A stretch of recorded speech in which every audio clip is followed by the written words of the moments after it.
Türkmenistanyň häkimetleri 12-nji dekabrda bellenilýän bitaraplyk gününe güýçli depkinde taýýarlyk görüp başladylar. Balkan welaýatynyň büdjet işgärleri we ýaşululary bu sene münasibetli paýtagtda geçiriljek dabaralara gatnaşmak üçin Aşgabatda iýberildi. Paýtagtda giň gerimli arasaçylyk işleri geçirilýär. Bu ýagdaýlar barada Azatlyk radiosynyň habarçylary 2-nji dekabrda Balkandan we paýtagtdan maglumat berdiler. Balkanyň büdjet işgärleri gyşyň 1-nji aýynyň 1-nji gününden çäreleriň geçirilip başlamagynyň azary galýarlar. 12-nji dekabrda Aşgabatda berenilmeli bayramçylyk çärelerine taýýarlyklar üçin welaýatyň medeniýet işgärleriniň taýýarysy paýtagta iberildi. Diýip ýagdaýlardan habarly medeniýet işgäri anonimlik şertinde gurrun berdi. Welaýatyň medeniýet pudogundaky çeşmämiziň tasdiklamagyna görä, şu hepdäniň dowamında şahirler, harwylar, ýyl ýaşulysy adyna eýe bolan ýaşullar we käbir ýolbaşçylar hem Aşgabatda uğradylýar. Habarçymyz büdjet işgärleriniň we ýaşullaryň Aşgabatda iberilip başlanmagy bilen sebitde otly we uçar biletleriniň gyçylygynyň ýene ýitileşendigini, olaryň tas asla tapdyrmaýandygyny habar berýär. Şu günler Balkandan Aşgabatda otly we uçar biletlerini para berip tapmak hem kıynaşdy. Ýaşaýjylar Türkmenbaş Aşgabat otlusyny koridorda dik durup gitmek üçin provodniga 500 manada çenli para berýärler.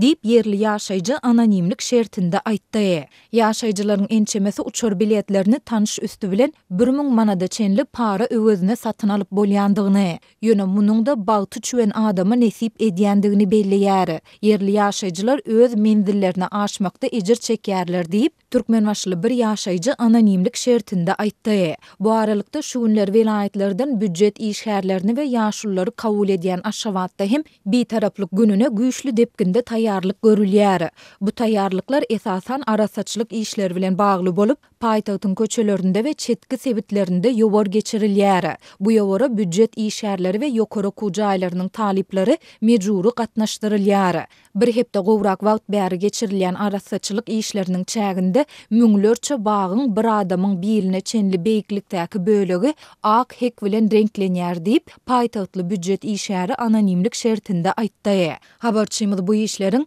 esasan jemaat hojalygy müdirligine degişli edaralaryň arasaçylyk işgärlerini köseýändigini aýdýar. Bir günne 16 saat çemesi işlemäge mejbur bolýarys. Daňnan 5-de işe girişýäris we gije saat 9-dan töweregi işimizi tamamlaýarys. Biz goşmaça saat işesek-de bize goşmaça hak tölenmeýär. 2000 manatdan gowrak aýlyk bilen gün görmeli bolýarys. Bize işden soň goşmaça gazanç etmäge mümkinçilik hem bolmaýar. Diýip jemaat hojalygy müdirligine degişli edaralaryň biriniň arasaçylyk işgäri anonimlik şertinde aýtdy. Azatlyk ýokarda beýan edilen ýagdaýlar şol sanda işgärlerden edilýän talaplar we bilet gyçylygy barada degişli türkmen häkimetlerinden tesbir alyp bilmedi. Türkmenistanyň prezidenti Serdar Berdimuhammedow 29 noýabrda geçirilen hökümet maslahatynda bayramçylyk çärelerini ýokary derejede geçirmäge gowy taýýarlyk görmegiň möhümdigini belledi. Şonda vice-premier Baymurat Anamehmedow bayramçylyk dabaralaryny ýokary derejede geçirmek boýunça zerur çäreleriň görülýändigini, medeni durmuş maksatly binalaryň daş töwereginde, seýilgählerde, suw çuwdurumlarynda awatlaýyş we awadanlaşdyryş, dürli görnüşli bedek baglar gülleri ekmek işlerinin iyidigderli alınıp barılyandygyny aýtdy. Köçeleriň ýaşaýyş toplumlarynyň arasaçylygyna berk gözegçilik edilýär, şäheriň bayramçylyk bedegine aýratyn möhüm ähmiýet berilýär diýilip TDH-nyň maglumatynda bellenýär. Türkmenistan bitaraplyk gününi 1995-nji ýyldan bäri her ýylyň 12-nji dekabrynda döwlet derejesinde belläp gelýär. Şu ýyl ýurt bitaraplygynyň 29 ýyllygy bellenýär. Türkmen häkimetleri her ýyl bugüne müňlerçe adamyň gatnaşmagynda köpçülikleýin çäreler, konsertler we ýörüşler bilen belleýär. Munyň öňü sirasynda giň gerimli arasaçylyk işleri we taýýarlyk maşyklary geçirilýär. Paýtagtda we şäherlerde howpsuzlyk çäreleri puwtalandyrylýar. Şeýlede günä geçiş ýylan edilip, türme tutsagluğunda oturan bendilerden bir näçe ýüz adam boşadylýar. Livan Polat'ın dolandırış merkezine eslenilmeyen göwrülüge duçar bolýan kämilik ýaşyna ýetmedik gyýlary köpelýän mahaly, çaga dogurlayan hastaxanalardaky käbir saglyk işgärleri çaga sewdasy bilen meşgul bolýar diýip saglyk pudogyna çeşmeler aýdýar. Azatlyk radiosynyň habarçysy Livan Polat'ın eslenilmeyen göwrülügiň ýol açan netijeleriniň ýygyny çaldy. Kämilik ýaşyna ýetmedik gyýlaryň ýüzbeýdi bolýan kynçylyklaryny, şeýle-de ýerli lukmanlaryň bu ýagdaýdan görýän peýdasyny öwrendi. Soňky 3 aýyň içinde kämillik ýaşyna ýetmän, islenilmeýän göwreliligi duçar bolan 80 golay gyz göwreliligi towtatmak boýunça haýyş bilen merkezimize ýüz tutdular. Diýip Lewan Fulatynyň ene mähri merkeziniň bir saglyk işgär aýdýar. Türkmenistanyň abort kanunçylygy islenilmeýän göwreligiň aradan aýrylmagyny kynlaşdyrýar. Adatyk radiosynyň çeşmeleri günnägör sebäpde islenilmeýän göwrelige duçar bolýan gyzlaryň esasan kämillik ýaşyna ýetmedik mektep okuwçylary bolanyny aýdýarlar. Şeýle haýyş bilen merkezimize ýüz tutýan gyzlaryň aglabasy heniz 9-njy 10-njy synplarda okuyan gyzlary. Aýtmaga da dilim barmaýar welin, olaryň arasynda hatda dünýä injek çağanyň biologik atasyny bilmeýän gyzlar hem bar. Olaryň tas ählisi üçünçülük pes hojalyklarda önüp ösen raýatlary. Diýip saglyk işgär aýdýar. Ol käbir lukmanlaryň islenilmeýän göwreligiň netijesinde ýüze çağalardan öz boluşly biznes hökmüne peýdalanýanlyklaryny gurrun berýär. Çağalaryndan ýüze urýan ýaş gyzlaryň bäwekleri perzent isleýän maşgalalara satylýar. Perzent edinmek isleýän gurply maşgalalar ene mähri merkeziniň çağı dogrulýan bölüminiň başlygynyň ýörite nowatyna ýazylýarlar. Perzentligi kabul edilýän ýüze urilen çağalar boýunça ähli resminamalar düzedilip, olar azyndan $5.000 satylýar. Diýip saglyk işgär aýdýar. Adatyk radiosy mundan öňe 2020-nji ýylyň iýulyna Türkmenistanyň çağı dogrulýan öýlerine täze dogrulan çağlaryň kanun taýdan resmileşdirilmezden üçünçü taraplara para peşkeş esasyna ogurluk berilmegi bilen bagly wakalar barada habar beripdi. Habarçylarymyz şonu vilayatleriň birine çağı dogrulýan hastahananyň başlygyna 15.000 manat pul berip täze dogrulan çağany ogurluk alan bir maşgala bilen gurrundaş bolupdy. Adatyň çeşmeleri bilen gurrundaş bolýan ene atalar çağalary ogurluk edinmegiň aýbynyň ýokdugyny sebäbi şeýle ýagdaýda çağanyň ýetim ganman mähri bilen gurşulan maşgalalarda öňüp ösýändigini aýdýarlar. Habarçymyzyň soňky barlaklaryna görä çağa hüwdasy bilen meşgulanýan saglyk işgärleri hem özleriniň çağalara ýagşylyk edýänliklerini ananýarlar. Olar ýüze urilen çağalaryň ýetimler öýüne ulalanyň perzent isleýän maşgalalarda öňüp ösmegini isleýänliklerini aýdýarlar. Şeýle hadiseler ýyl arasyna ýygymlaşýan mahal islenilmeýän göwrelige duçar bolan gyzlaryň täze dünýä inen çağalary özleriniň howsar gözleýän halatlary hem bolýar. Şäheriň merkez etrapçysynyň dukanlarynyň birine satyjy bolup işleýän bir yerli ýaşaýjy hut özüniň şeýle waka şaýat bolanyny aýdýar. Günörtan sagat bir tögereklaryny 50 bäwekli 16-17 ýaşlaryndaky bir gyz gelip şu tögereklerde perzent edinmek isleýän maşgala barmy diýip sorady. Ol özüniň daýysy tarapyndan jynsyz orlugy duçar edilendigini we öýünden gaçyp lukmanlaryň ýardamy bilen çağasyny dogranyny gurrun berdi. Ol öz çağasyny perzendi bolmadyk maşgala satmak isleýändigini aýtdy. Diýip dukan satyjysy aýdýar. Ene mähri saglyk merkeziniň işgäri islenilmeýän göwrelige duçar bolan gyzlaryň 95 götürüminiň täze dogrulan çağalardan ýüze urýandygyny aýdýar. Adatyk radiosy maglumatlar boýunça yerli saglyk resmiýetlerinden tesbir alyp bilmeýär. Şeýle habarlar ýygymlaşýan mahaly 2021-nji ýylda Türkmenistanyň howandarlygy mätäş çağalary himayet bermek boýunça haýyr-sahawat gynasy esaslandyryldy.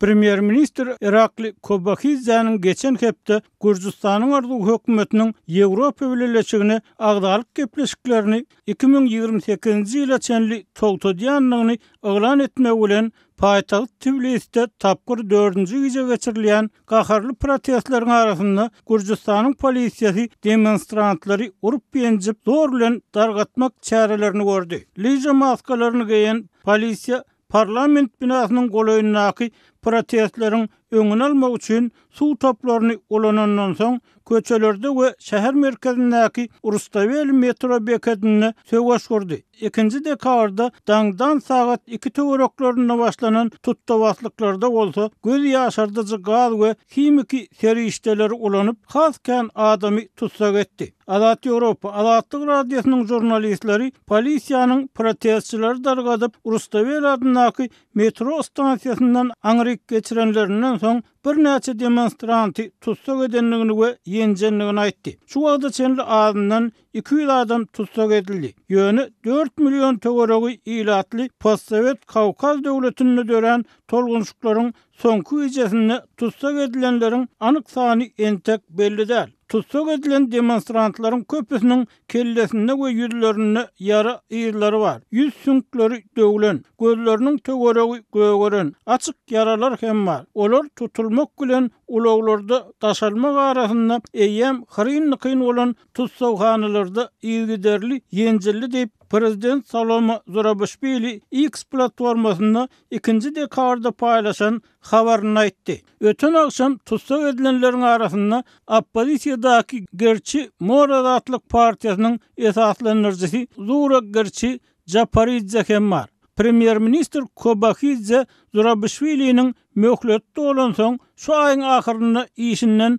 aýrylmalygyny aýtdy. Bu beýanat 10 ýyl bäri ýurt dolandyrýan Gürjistan arzuwy geçen aýda geçirilen milli saýlawlarda ýeňenligini aýdanyndan soň Konstitusiýa dagwasynyň dowam edýänligi sebäpli prezidentiň öz wezifesinden gitmejekdigini söz bermegine garaman edildi. Zurabishvili we oppozisiýa saýlawda ýol berilen galpliklara we beýleki kanunçylyklara salgylanyp dowam edýän kanuny kynçylyklara garamazdan geçen hepde 14-nji dekabrda täze prezident üçin gaýtaklaýyn saýlaw geçirmek kararyna gelen täze parlamenti ikrar etmekden ýüze gurýar. Gürjistanlaryň aglaby köplügi ýurdun Ýewropa Birleşigine agdalygyny gollaýar we Birleşige goşulmak baradaky tagallar Gürjistanyň konstitusiýasynda hem nazarda tutulýar. Emma dolanyrjy partiýanyň Gürjistan arzuwynyň şu ýyl jemgyýetçilik guramalaryna we daşary ýurtlardan maliýeleşdirilýän habar serişdelerine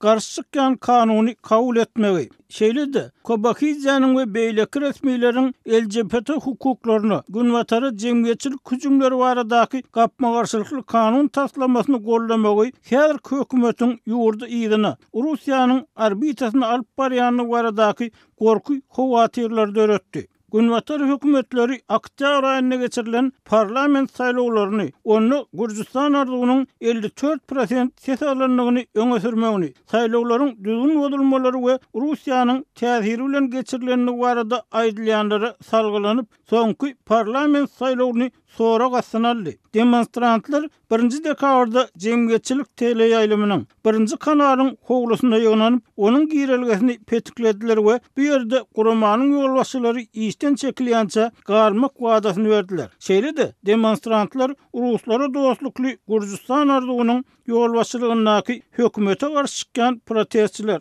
Ýewropa tarapdar toparlar barada hem habar berilmegini talap etdiler. Bu ýerde ýa-da parlament binasynyň golaýyny tutsak edilen ýa-da yaralanan adamlaryň bolanlygy barada hiç kili habar gelip gowuşmady. Ýöne Current Time her zaman neşriniň videosy protestçilerin uly toparlarynyň suw toplary we göz ýaşardyjy gaz bilen ýüzbeýiz bolanlygyny, howpsuzlyk işgärleriniň olara garşy duruşlaryny görkezdi.